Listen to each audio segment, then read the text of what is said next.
Welcome to EPG Pathshala. I am Shayantan Dasgupta from Jadavpur University, and today I am going to take you through the module on life writings articulating sexual identities. This is part of the paper on new literatures in English.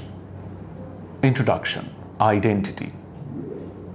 The concept of identity is a very complex one. It is loaded with very many different socio-political implications. Identity is not homogeneous, it is always heterogeneous. Stuart Hall, in his essay called "Who Needs Identity?", has discussed in great details the essence of identity. He has elaborated on how identity is constructed politically and culturally. Identity is not something that is an a priori category. In this essay, Hall argues that identity can never be a concrete or a fixed concept. Identity is in flux. It is a fluid concept. It is an ambiguous concept. Hall also claims that identity is not a state of being, rather, it is in a state of becoming. You may have read the book Gender Trouble, written by Judith Butler. In Gender Trouble, Judith Butler discusses the concept of fixed gender. Butler begins by mentioning that feminist theory assumes the category of women. She claims that the problem is that women as a category has already been strictly identified. It has already been defined, and this limits the very scope, the very possibility, the very potential of feminism itself. Judith Butler also talks about the problems of the idea of representation of female sexuality, something that we are dealing with in this presentation. Representation, as commonly interpreted, is supposed to extend the visibility, because to represent means to present something anew, in a new fashion. According to Judith Butler, ironically, it actually ends up assuming and distorting the very category which it is presenting. Butler has vehemently addressed and challenged the concept of what can be actually considered as the domain of women. Butler also problematizes this very tendency of classifying women as one single monologic homogenized body. It is much more complex than this, Judith Butler argues. The truth remains that women have their own individual kinds of experiences, and this must be allowed for. Therefore, it needs to be understood whether or not women bond together merely by their experience of oppression. Is that something that produces a specific bonding between women? Is that enough to generate this feeling of connectedness between women? For the larger part of the century, women's issues have not been substantially or sufficiently addressed.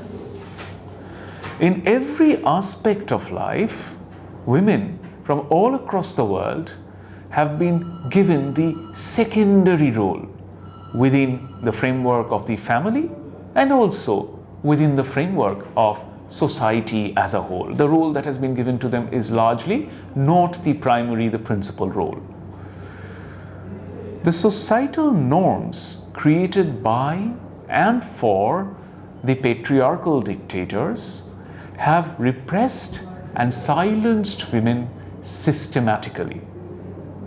In the realm of literature, women have always played the role of a dehumanized body, whose sexuality is desired and exploited by the male protagonist first, and then finally by the readers as well.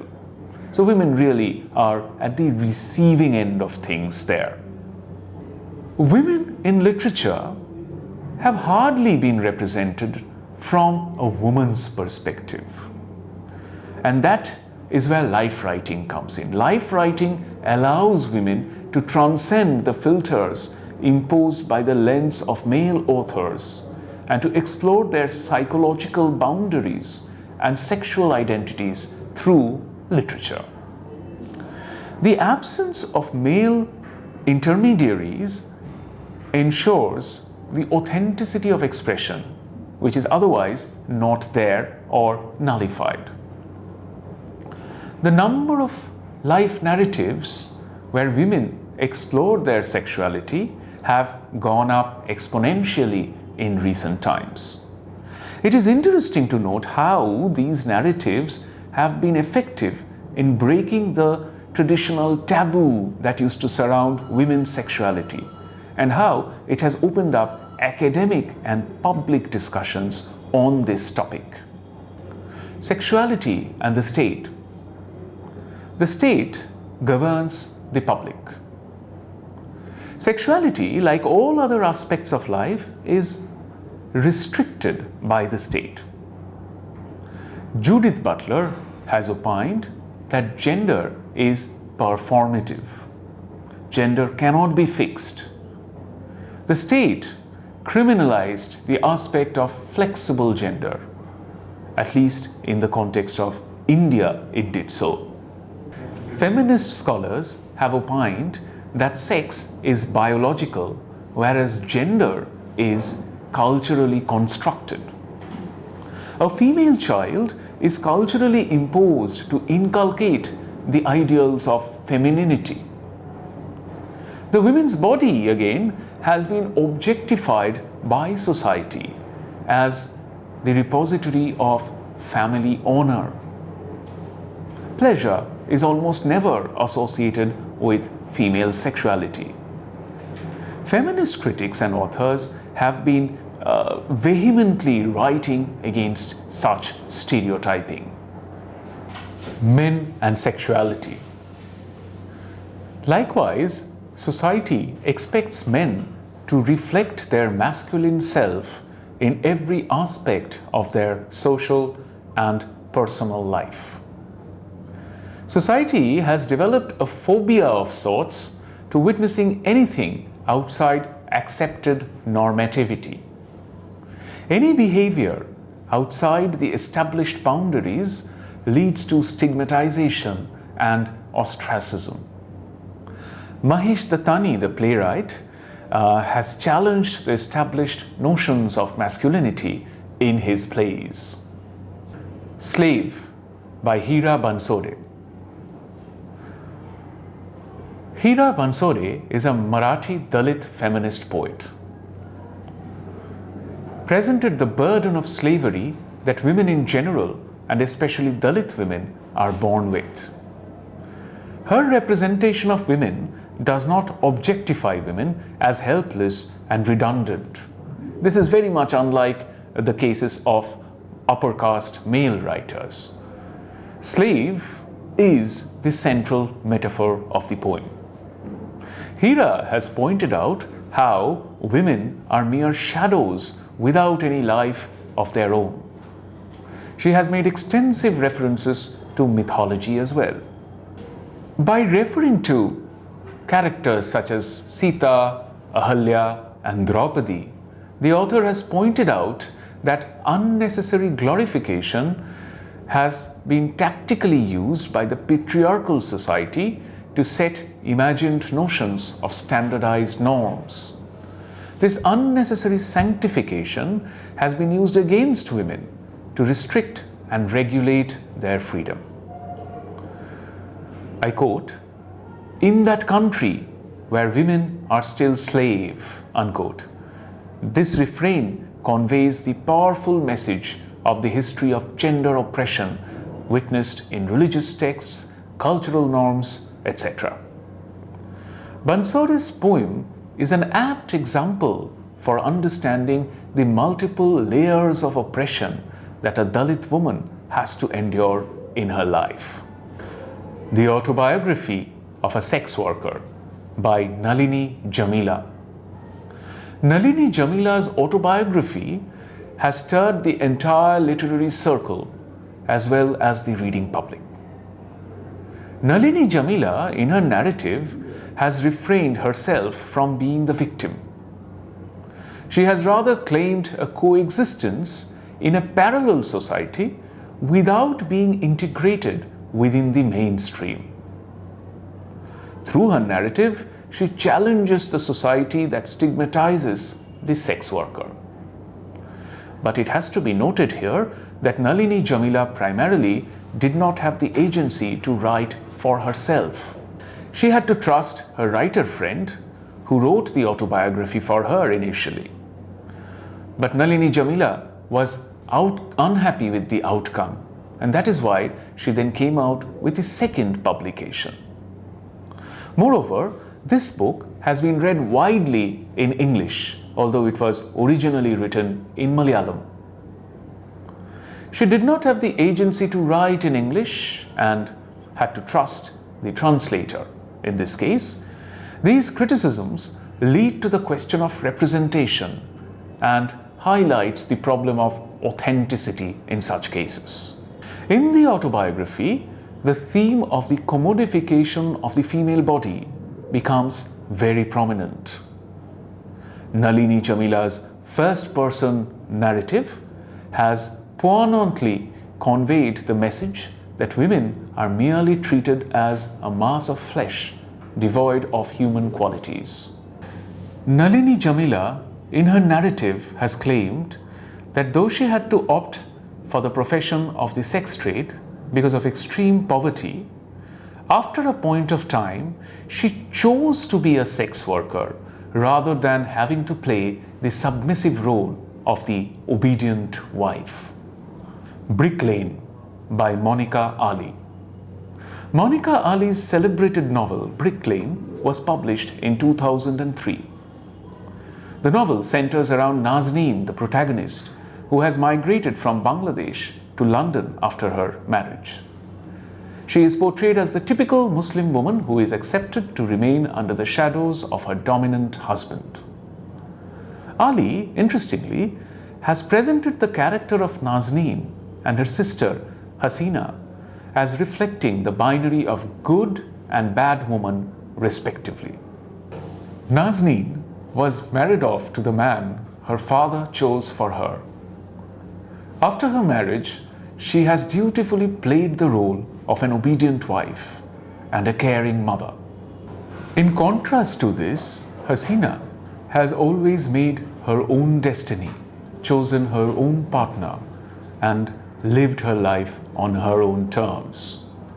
In the letters that were exchanged between the sisters, Hasina has spoken about her sexual desire, a taboo for Nazneen, symbolically a Muslim woman. The novel takes an interesting turn when Nazneen has an extramarital affair with another man of the same community. By the end of the novel, Nazneen rediscovers her identity, refuses to accompany her husband to Bangladesh, and frees herself from the shadow of another man, her boyfriend. Nazneen chooses to live on her own and be the provider for her children. Ali's ending is a very interesting one because it seems to overthrow the burden of patriarchal authority which a woman is meant to survive with. Nazneen has evolved as a human being from being the mere shadow of her husband and then from being the mere subject of her boyfriend's will. Me Hijra, Me Lakshmi, Lakshmi Narayan Tripathi. Lakshmi Narayan Tripathi's autobiographical narrative, Me Hijra, Me Lakshmi, has added new dynamics to life writings. The author's honest proclamation of her Hijra identity can be read as a strong resistance to the stereotypical society which criminalizes anything outside heteronormativity. I quote, "When I became a Hijra, a great burden was lifted off my head. I felt relaxed. I was now neither a man nor a woman. I was a Hijra. I had my own identity. No longer did I feel like an alien," unquote. This narrative is more than an obvious biography of a celebrity. This autobiography is rather an autobiography of an extraordinary Hijra woman, and it has reconstructed the perspective of understanding the entire Hijra community. The empowered people establish their identity outside the homogenized heteronormative structure of society.